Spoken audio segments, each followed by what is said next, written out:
everybody, it's Miss Gina. We're here again for Pajama Storytime. Today's theme is animals in the snow. So we're going to learn about what different animals like to do in the snow. A couple of these animals are going to be penguins and owls. So if you haven't picked up a craft already, our take and make craft from last weekend was a penguin that you can make with your handprints for its feet.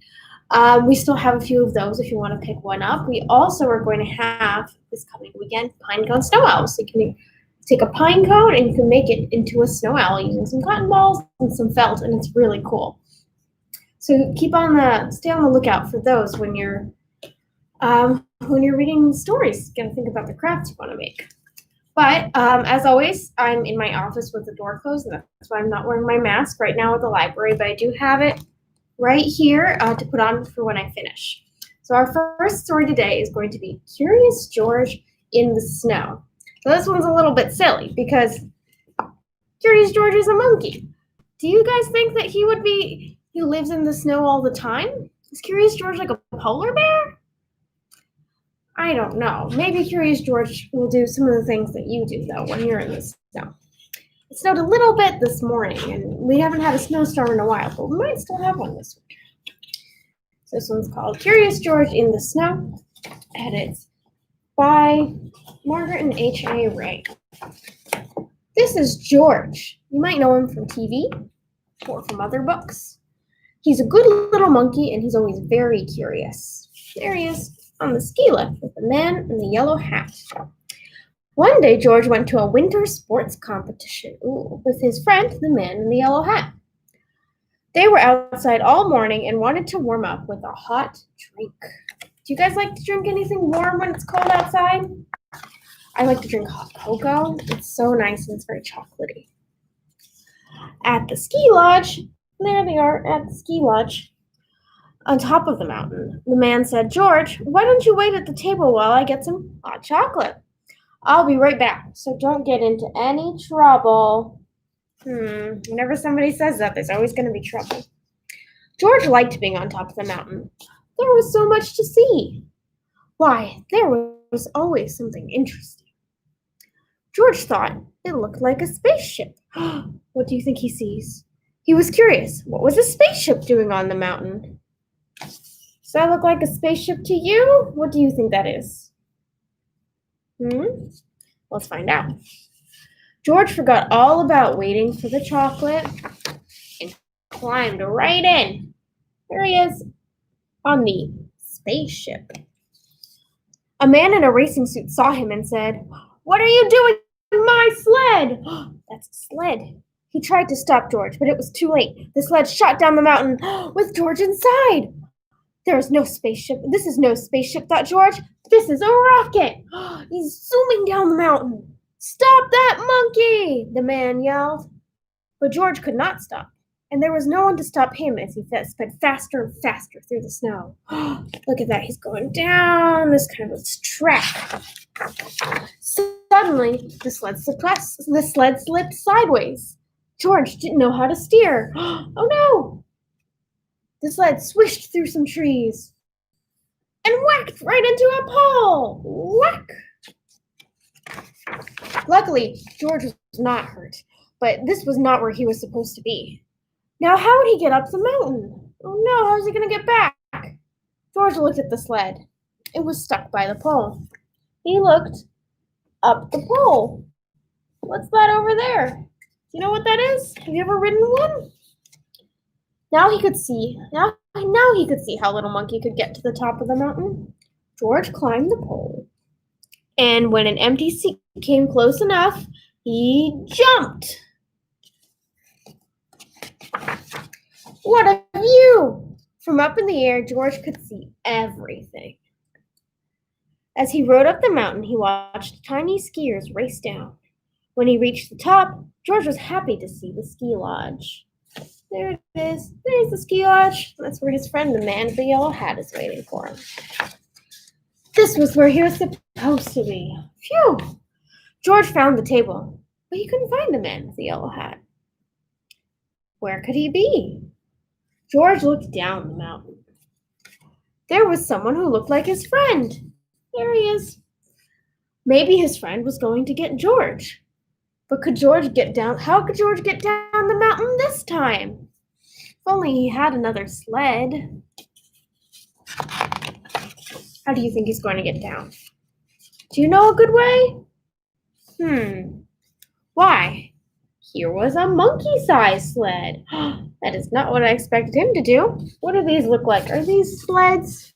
It says pizza. It says large, medium, and small. Don't think this is a sled, guys. George took the sled down and gave himself a push.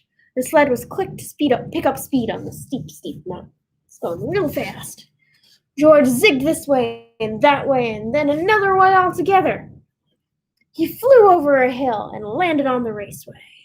"It's a monkey!" yelled a boy, and the crowd cheered. No, he got stuck in a race. "Look out, little monkey!" someone yelled from the crowd. But George was going so fast that the wind roared in his ears, and he could not hear. But George could see. He saw a skier right in front of him. Could he stop? No! The crowd gasped as George crashed into the skier and flew up in the air. The skier went tumbling and his ski snapped right in half. When George came down, he landed on the broken ski and kept going. Wow! The crowd was amazed. "What's he doing?" they asked. "Is he skiing? Is he sledding?" "He's surfing in the snow," said a boy. George sailed down the mountain and came to a smooth stop. What a show! The crowd cheered as George took a bow. No one had seen skiing like this before. When the skier arrived, everyone was glad to see that he was not hurt, and they cheered for him too. Soon the man with the yellow hat arrived. He was glad to find George. Do you see the man with the yellow hat? It's a little hard to spot in this picture. Yeah, he's over here. George was glad to finally find his friend. The man with the yellow hat had made his way through the noisy crowd to apologize to the skier. "I'm sorry George caused so much trouble," he said. "That's okay," said the skier. "I still have another race and another pair of skis." Then he said, "That was some skiing, George." Later that day, the skier raced again and won. It was a new record. The crowd went wild. They were still cheering when the skier found George at the finish line. "Thanks to you, George, this big crowd stayed to cheer me on," he said. I couldn't have won without them. Or you." He lifted George to his shoulders, and the crowd cheered once more for their favorite monkey skier, George. The end. Wow, George had quite a day up on that mountain. He must have had a lot of fun, but I bet it was pretty scary, and he was zooming, and he didn't know how to stop. So, George was playing in the snow, though, right? Does that sound like something, and winter animals usually do? Do you think a polar bear does something like that every winter? Not sure about that, but we will find out in this story. It's called Over and Under the Snow. So we're going to find out what some other animals do in the winter if they're not like George and not skiing and stuff. This is called Over and Under the Snow by Kate Messner. And the person who drew the pictures is Christopher Silas Neal. Over the snow I glide, into woods, frosted fresh and white. Got these people on their skis just like George, except they seem to be going a little bit more slowly. They're not in a race. Over the snow, a flash of fur. What is that animal? A red squirrel disappears down a crack. Where did he go? Under the snow, Dad says. Under the snow is a whole secret kingdom, said Dad, where the smallest forest animals stay safe and warm. You're skiing over them right now. You're going to be skiing on top of the ground and under the ground. We've got a squirrel in his burrow. Or under the snow, rather. Over the snow I glide. Past beech trees rattling leftover leaves and strong, silent pines that stretch to the sky. Can you stretch to the sky? Can you pull your hands up? Stretch, just like a tree. On a high branch, a great horned owl keeps watch. Ooh, look at that owl. What do you think he's thinking? You can make your own owl with a craft this weekend. Under the snow, so we got the owl up high, and then underneath the snow, we got a tiny shrew that dodges columns of ice. It follows a cool tunnel along the moss, out of sight. Look, Dad says. Tracks. Tracks tell a story. Over the snow, a deer has crossed our path. Deep hoof prints punch through the crust. Up the hill and under a tree, an oval of melted snow tells the story of a good night's sleep. This oval's where the deer took a sleep, the bed. Under the snow, deer mice doze. They cuddle up against the cold in a nest of feathers and fur. Over the snow, I climb, digging in my edges so I don't slide back down. The edges of their skis they're talking about. Under the snow, bowls scratch through slippery tunnels, searching for morsels from summer feasts, looking for food that's left over.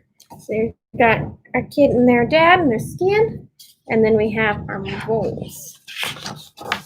Over the snow, I swoosh. Down, down, faster, faster, down, faster, faster, whoops! Under the snow, a snowshoe hare watches from the shelter of spruce. There's the hare. It's like a rabbit. Almost invisible, she smooths her fur, a coat of winter white. This kid's tumbling down the hill just like Curious George. I wonder if there were any rabbits watching George. Or over the snow I glide, past reeds where tadpoles play tag in the springtime. Under the snow, fat bullfrogs snooze. They dream of sun-warmed days back when they had tails. Over the snow, I stand and stare. Little mountains in the marsh. Under the snow, beavers gnaw on aspen bark, settled in for supper. Can they hear my tummy rumbling too? Ooh, have you guys had dinner yet? I'm a little hungry myself. Over the snow, stop. A sound. We stand like statues carved in ice till a bushy-tailed fox steps from the thicket, tips his ear to the ground. He listens still. What do you think he hears? And leaps out onto the snow after an invisible dinner. His paws scratch away to find the mouse he heard, a scratching under the snow. Over the snow, I glide. A full moon lights my path to supper. Under the snow, a chipmunk wakes for a meal. Bedroom, kitchen, hallway, his house is under my feet. Over the snow, I climb one last hill. Bonfire smoke rises. Warm hands, hot cocoa, hot dogs sizzling on pointed sticks. Under the snow, a black bear snores, still full of October blueberries in drought. He's sleeping during the winter. Do you know what that's called? It's called hibernation. It means that the animal, in this case it's a bear, he had all his food. He had so much food in the fall, and now he's ready to wait out the winter when it's really cold by sleeping underground. And then he'll wake up when it's spring again. Over the snow, fire crackles and sparkles shoot up the stars. I lick sticky marshmallow from my lips and lean back with heavy eyes. Shadows dance in the flame. Under the snow, a queen bumblebee drowses away December all alone. She'll rule a new colony in the spring. Oh, I didn't know that bumblebees could do that. Over the snow, I get home on tired legs. Clouds whisper down feathery, soft flakes. It's snowing now. It's time to go home. Under the covers, I snuggle deep and drift into dreams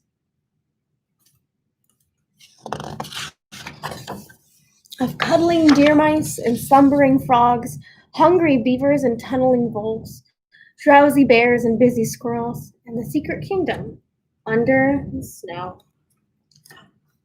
The end. Can you guys spot some animals up there in the sky? This one looks like a bear to me. That one might be the rabbit, yeah? Do you guys see any other ones? Nice job. All right.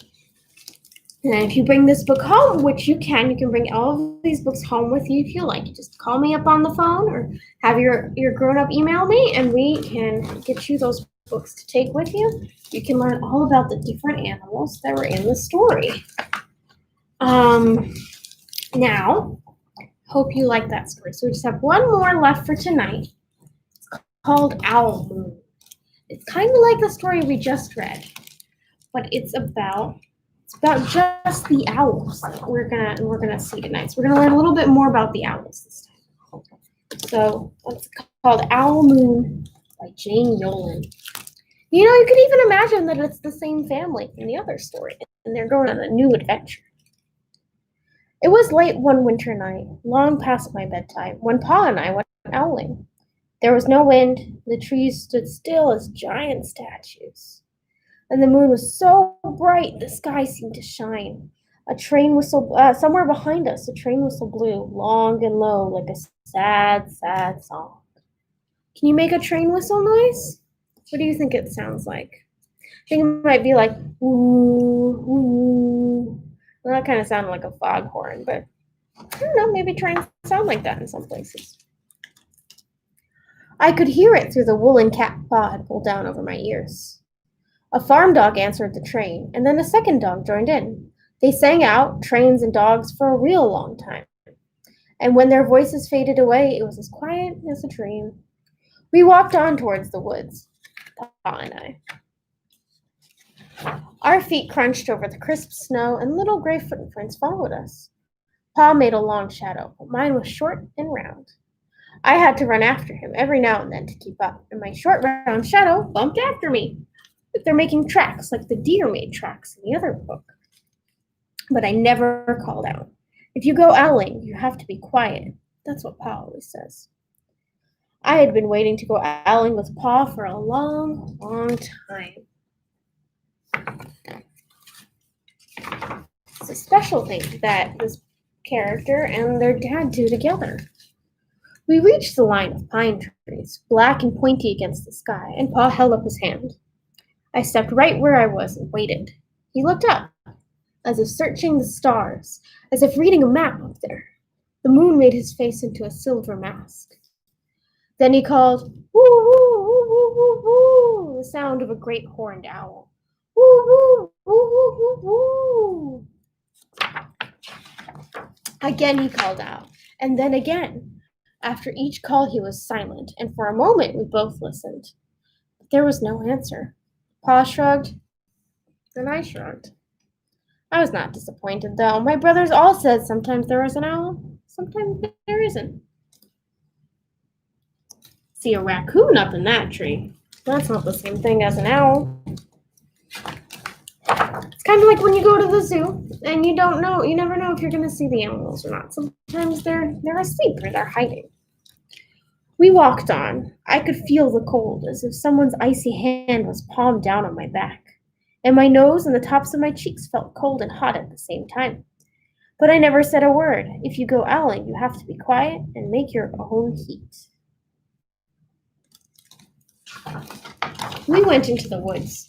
The shadows were the blackest things I had ever seen. They stained the white snow. My mouth felt furry with a scarf over it. It was warm and wet. I didn't ask what kinds of things hid behind black trees in the middle of the night. When you go owling, you have to be brave. Ooh, seems like it's a little bit of a spooky forest, isn't it? Then we came to a clearing in the dark woods. The moon was high above us.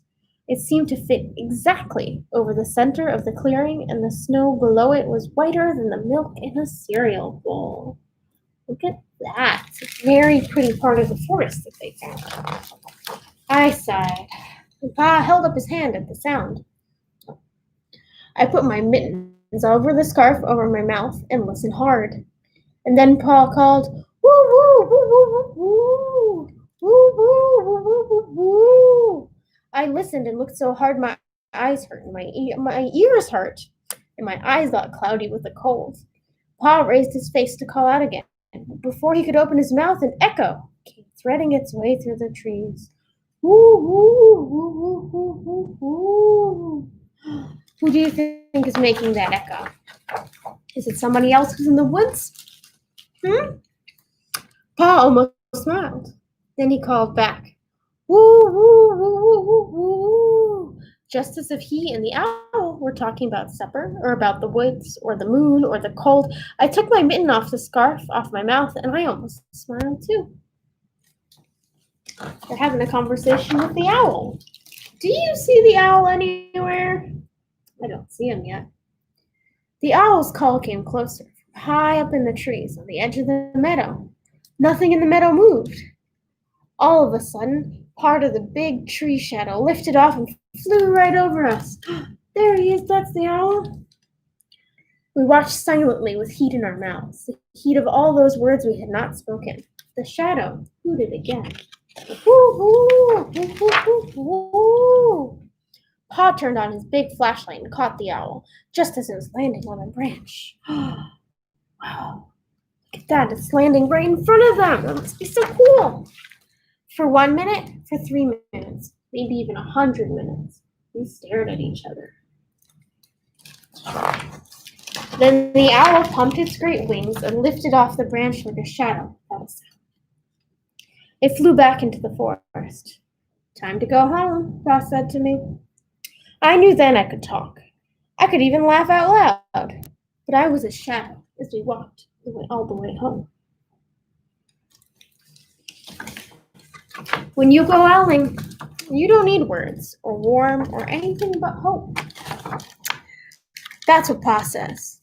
The kind of hope that flies on silent wings under a shining owl moon.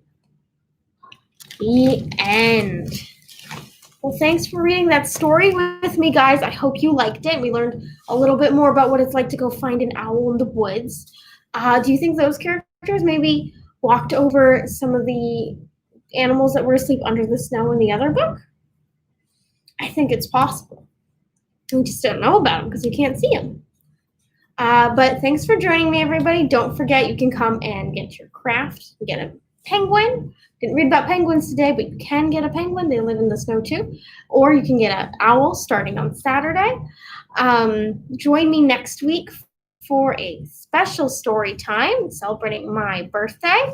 I can't wait to see you guys there. Have a good night. Bye.